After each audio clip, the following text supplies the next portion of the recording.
Hello and welcome to Get Into Games on Air, a podcast about board games and the people who play them. This is a very special mini episode all about Everdell Duo. But first, joining me as ever, the co-hostess with the most hostesses is... It's Rebecca. Hello. Hi. How are you doing today? I'm good, thank This has you. been a wonderful Sunday Yes. weekend. We had a delivery. And the delivery that we had this weekend was the Everdell Duo, the two-player version of Everdell that has gripped the world by some kind of storm.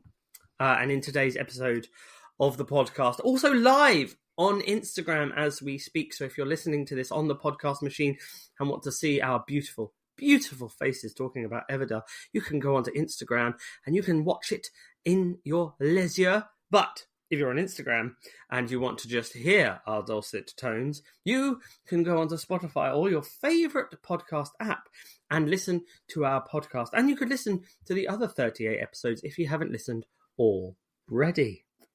Okay, so Everdell Duo.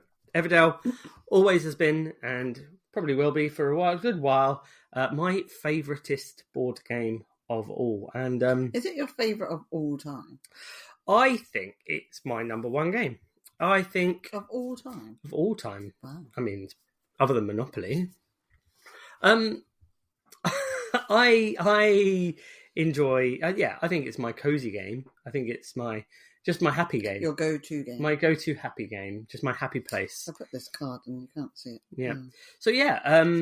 So I love playing Everdell. I'm just happy when I'm playing it. It doesn't bother me. It's just a happy time to play Everdell. I think what you were most excited about, though, was getting the tree. I did. The wooden tree. Yes. With the Kickstarter, I backed the tree, got the tree. We got the wooden tree extra because we don't have the big box Everdell as much as I love Everdell the big box. Because all I've ever heard people say when they own the Everdell big box is people moaning, see that there's all the Everdell there behind me. All I ever hear is people moaning about the big box and how awkward it is to actually get the boards out of the bottom. Hello, Meeple University. Hello, welcome to the live. Hello, everyone who's joining. Thank you so much for joining this live. Hello, everyone on the podcast that has decided that me saying everyone for joining is less Yeah, I'm not sure the interesting. two mediums work. We love mediums.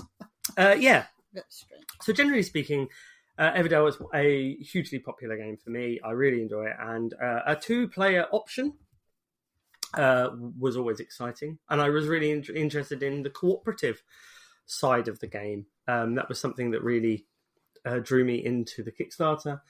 We weren't going to back it at first. But then its price point really... Sold it for you. Yeah.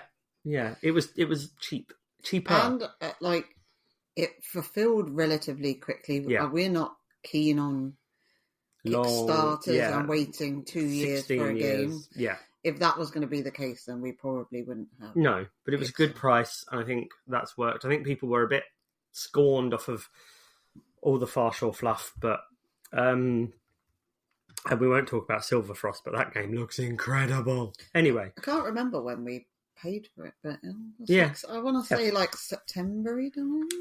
I don't know. Yeah. So first of all, with Everdell Duo, the differences really between Everdell and opening the box. What do we have that is different? I mean, firstly, the box is smaller. Smaller with no insert. Hooray for folded space. Yeah. The cards are smaller. The cards are smaller. So we have these tiny cards like your viticulture size cards, but they've got the same sort of characters that are on them. So you've got your characters like the Doctor and things like that. But the difference with this game is that the characters all do different things. There is only one of each character and one of each location. There's not multiples. Mm-hmm. Some of the characters have changed their colour of what they are. They changed their colour. Yeah. So the bat, the historian, is a red card now and not a blue card. Okay. So some of the colours have changed, and some of the and obviously their abilities have changed because it's a completely different game, and that just totally makes sense. I really like how they've kind of moulded lots of games in one. They've all of the whole Everdell universe, including the edge of the map. So your Far Shores have really been introduced into it. You have critters. We have our lovely bunny rabbit meeples. These are really cute. These are only in this game, but I've noticed that they are in Silver Frost, the new game. You have turtles, which are your standard normal turtle. And of course you have skunks. Skunks are your solo mode rugworts and your baddies, your solo mode baddies, and they're really cool. One of my skunks in the box has been slain, though. He has missing a foot, so I might need to get on to Tabletop Tycoon and say, why have you taken my skunk's foot away? Well, I don't think they intentionally took your skunk's foot away. I think it may have just... Yeah. So the game on the whole is smaller. It's a nice little board. It's this big. About A4 size. Yeah, it's quite a nice small box. Beautiful art. It's Andrew Bosley's back at his best. You have limited worker placement spots on your little board. Here's your little board. It's double-sided. It's a double-sided board, so you've got your side for your cooperative or solo side. You've also got your side for competitive mode. You have 4 main worker placement spaces. Farm locations. Thank you very much. I'm just here to add the... And then you have your river locations. What's really cool about the river locations, they remind me very much of Viticulture World, the cooperative expansion, where you have these river tiles, and on the other side are special worker placement spaces. These are more powerful worker placement spaces than those ones that you just mentioned. Farm location. That's it. And these disappear every round, so you need to make sure you get the most out of them before they go away, because when they're gone, they are gone. There is a sun and moon token, which is essentially how many turns you have before the round ends. So before you move from winter to spring and spring to summer and then summer to autumn. Yeah. So this game essentially is timed more so than ordinary Everdell. There's more of it's optimizing your performance, optimizing how you play the game. With Everdell, one of the kind of things that people are against, I guess, and they don't like, is that I could finish the game and I could just sit there while you're just... I love that, though. While you're just going and going. That. Like in Lost Ruins of Arnak, you just finish the game. It feels so good that you've optimised your turn so much that the other person's waiting for you to finish. Yeah, I know, it really does. I don't mind that at all. I really like that kind of thing. And it's like, oh, you finished the season. Okay, well, I've just started the season. I've got a million resources to use. But this game, when these reach the end of the edge of the board, that's it. That's done. If you've got by the end of the game, if you've got a handful of resources and you have all your people left, or all your people left, that's you're tough. There's a really cool feature. So if you play a meeple onto a worker placement space, you obviously gain your resources. But what happens is the sun will move. If you play a card, the moon moves along. If you draw a card from the meadow or the deck, you choose which one moves. And that's really cool because what you can really do is mess with someone. You could have the sun right up one end and the moon kind of in the middle, and you draw a card, and what you do is you just move the sun, and that stops anyone being able to place their last workers. So if you had workers left and I didn't, you're not placing any workers. Of course, Craig has employed this 3 times. Yes, yes. I'm like, oh no, I can't play my last one. But that's it. I mean, there's some really nice cards that combo nicely, that kind of thing, and it's those little... It's a really nice little system that they're using. Can I talk about my first impression? Of course you can. You can talk. So, we played it yesterday for the first time, twice. Yeah. Mm-hmm. And... But we didn't play it the first time twice. We played it the first time once. That was the first time. Then we played it for the second time after that. We played it yesterday. Mm-hmm. On 2 occasions. Oh, yes. Separate occasions. Lovely. But the first time once. For clarification. Okay, cool. And I kind of was like, it's okay. It's a good game. But, like, what's the point of it? Because I would just play Everdell. Like, I don't see a problem with playing Everdell at 2-player. In fact, it's quite nice to play Everdell at 2 players. Yes. I like Everdell with the tree and the resources in certain spaces, and it makes you feel like you're in a world. Yes. And you're immersed in that world. And I don't know if I was underwhelmed. I just wasn't sure how I felt about it, because I just didn't see the point of it. Yes. I think you're right, because I do think the table presence of Everdell draws you into the experience and the theme of Everdell, because it's a table hog, it's a big board, it's a big tree. You are putting out a 15-card tableau in front of you on the table, it's taking up a massive space. I have a teeny tiny board with teeny tiny cards, and I'm got all of the other stuff just littered around the table. There's no space for the resources. No. On the board. So No. They have to sit off to the side and they just become in a big pile. Yeah, the meadow is on the board. There's nothing on the board. Everything else is around the board. Yes. Also, thematically, in Everdell Duo. Yes. Where are they? These doors that you can usually attract critters to the buildings. Yeah. Usually, if you had a shop, you would attract a shopkeeper. This makes sense. Or if you had a school, you would attract a teacher. Correct. In Everdell Duo, that doesn't happen. No. You can attract one critter for each coloured So it's your colour, yeah. So if you have this, for example, the Sky Bridge, which is the blue one. If you have a blue, the shopkeeper is also blue. You could attract the shopkeeper to this blue Sky Bridge, which is fine. But thematically, I prefer Everdell where. No, but that's I do. No, yes, no, yeah. Badgers. No, you don't think that. No, you do, but the badgers. I don't think of the badgers. What it is, but they've gone with the thing with Everdell at the moment is that they used to have that. Now they have 1 million cards in the box. So even talking base Everdell, now that you've got New Leaf have incorporated the golden leaf doors, which mean that you can just have any critter doing any old dance. Understood.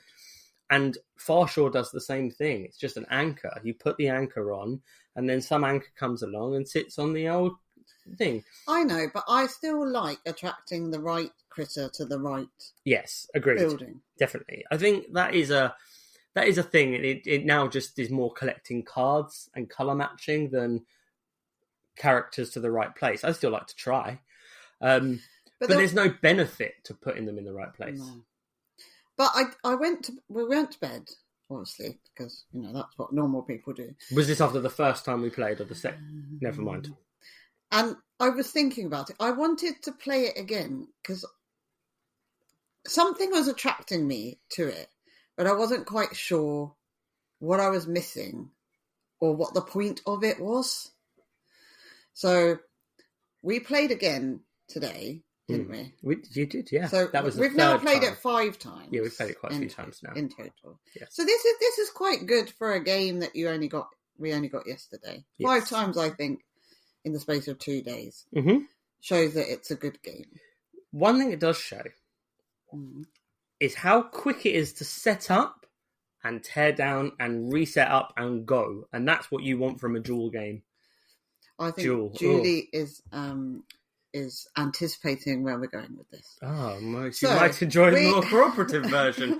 Interesting that you would say that. So we played it another time where we were competitively going against each other.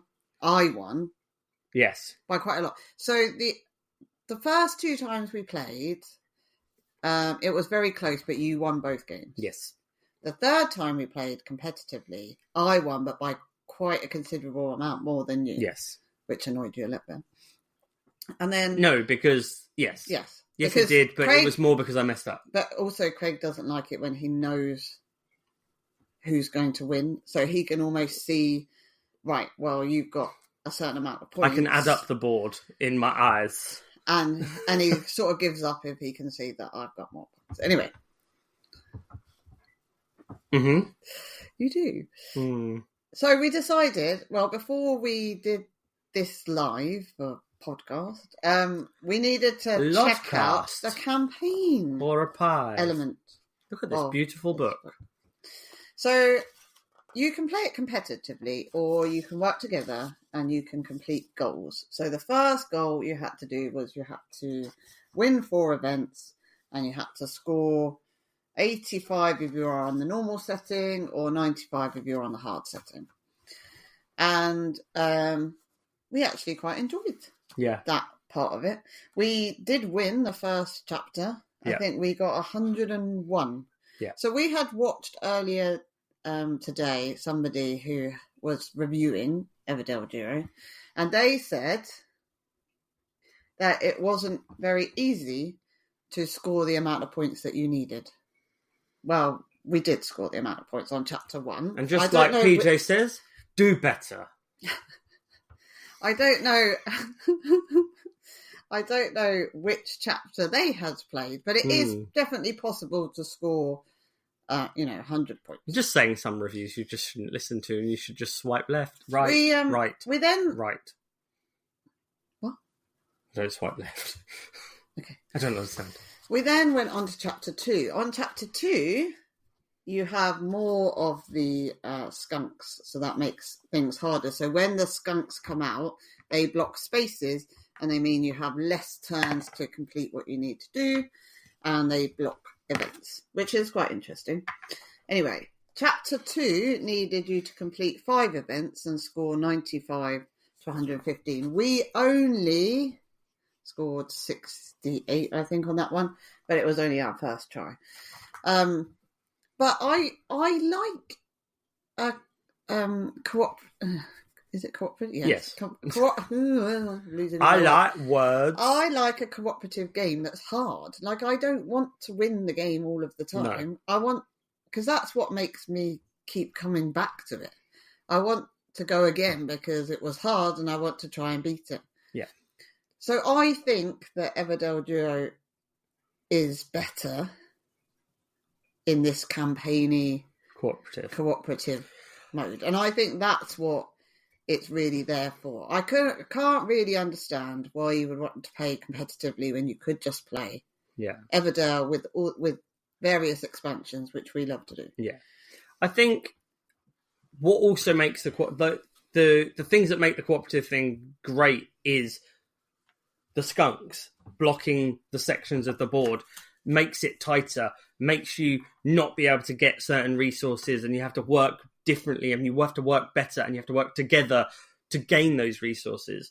The blocking, so in Everdell Duo, one thing we didn't mention was there are events across the top of the board, loads of them, and there are loads in the box. So they always change. There's sets A, B, C, D, and E. I think there's 6 of each set. So there's 6 A's, 6 B's, 6 C's, 6 D's. Yeah. And you pick 1 each, but 1 A, 1 B, 1 B, C, 1 D, 1 E for the game.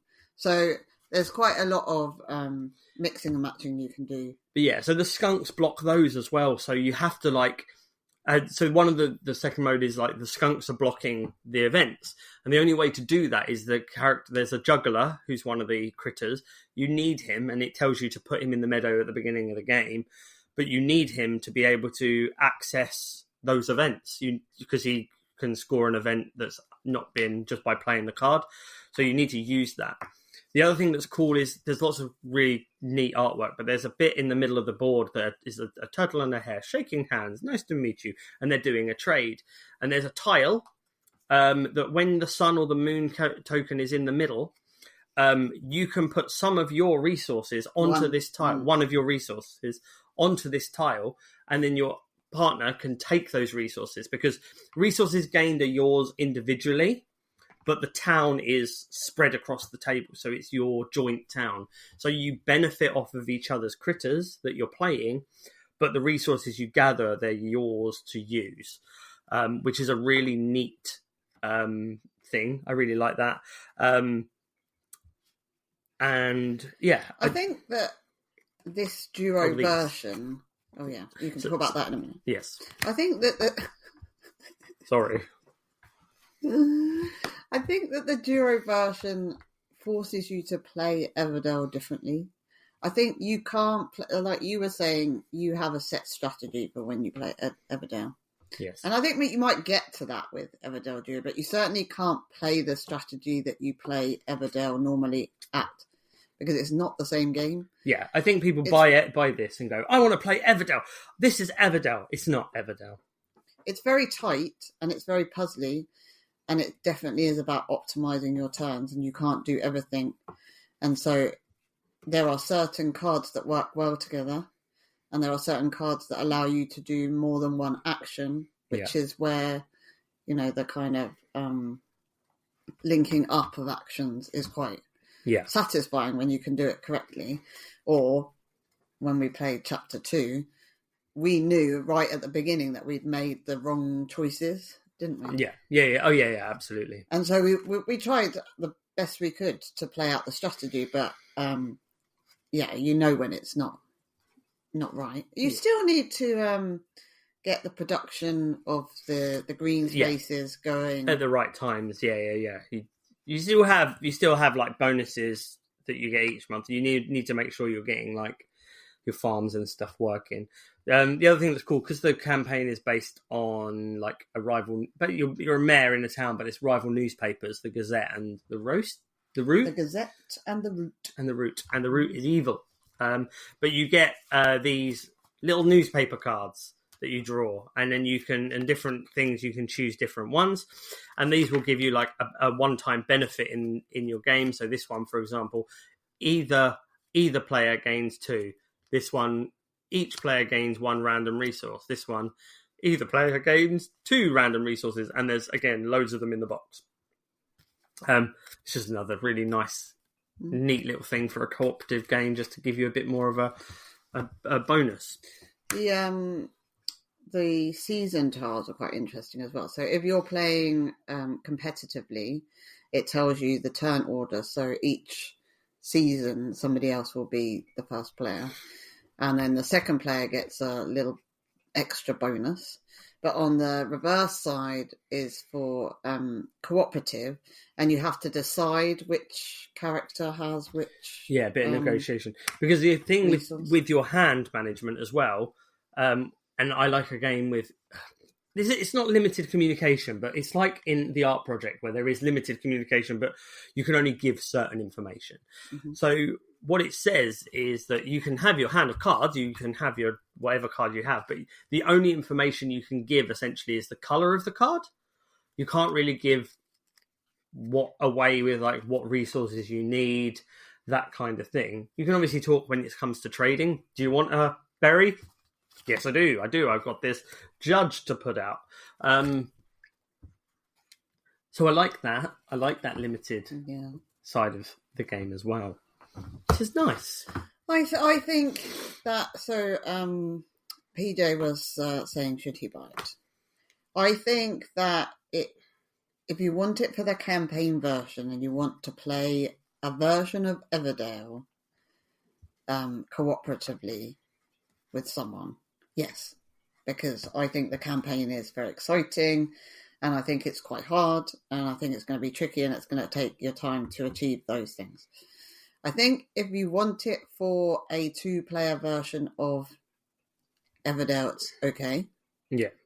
But if you had both, I would play Everdell. Yeah.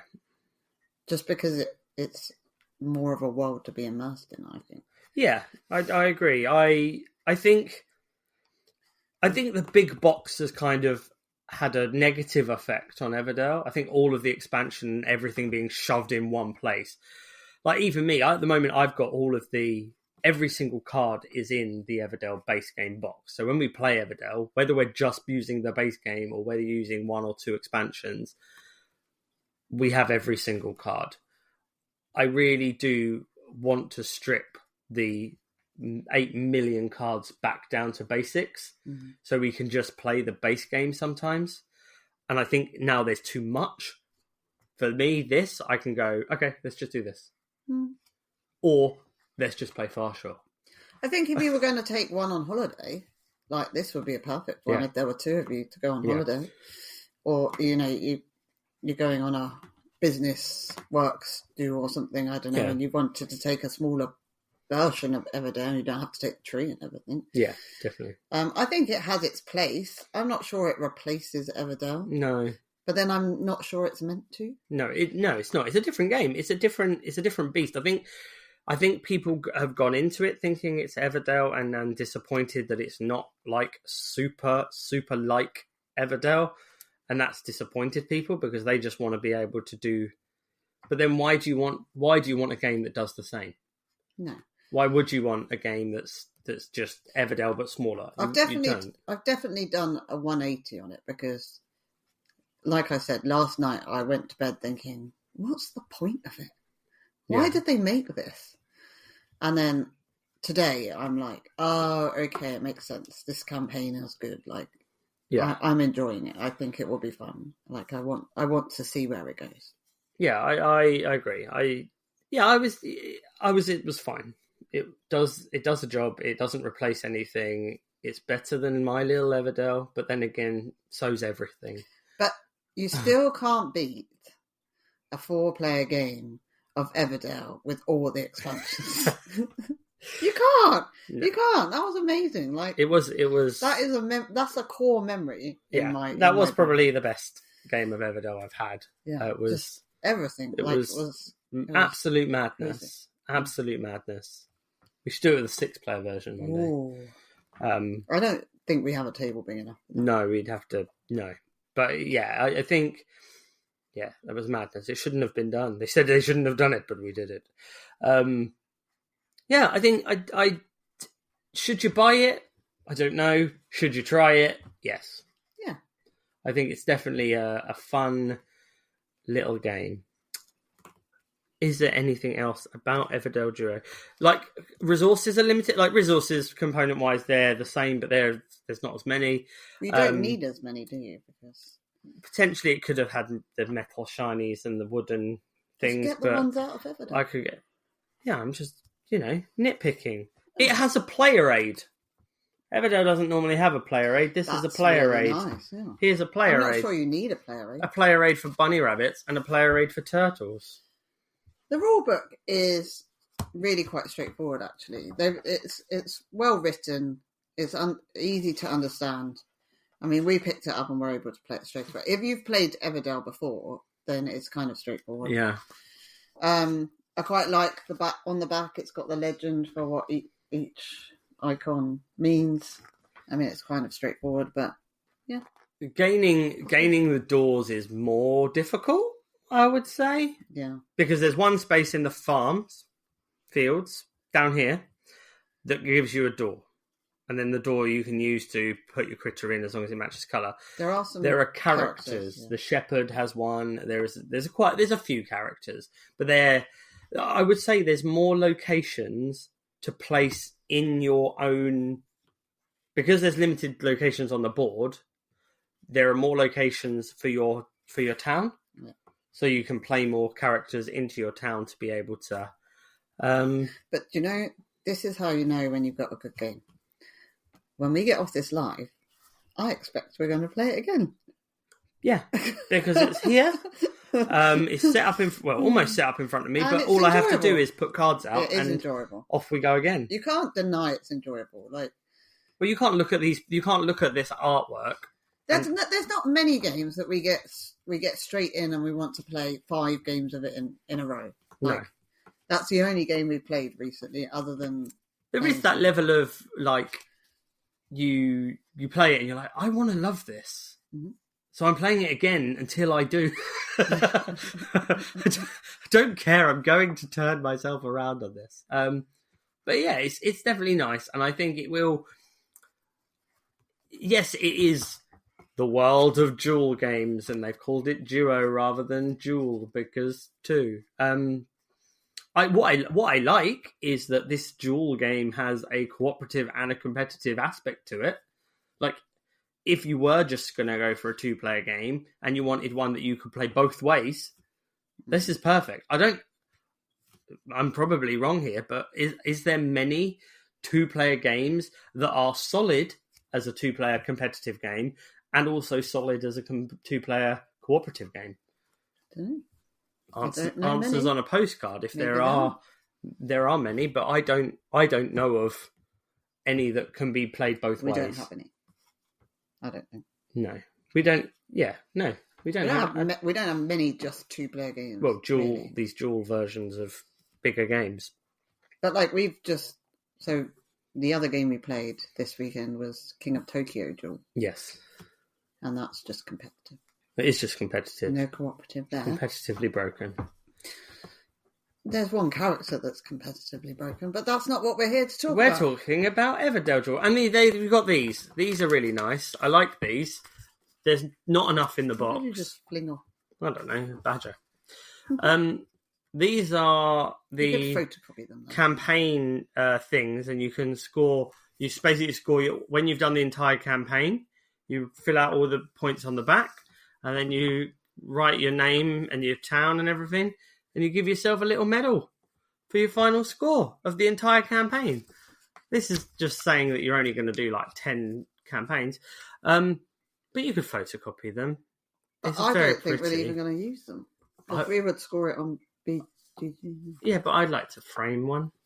Okay. I won't frame one. They'll go in the box. I don't know where he's going to put it, but, you know. On the wall. That's where frames go.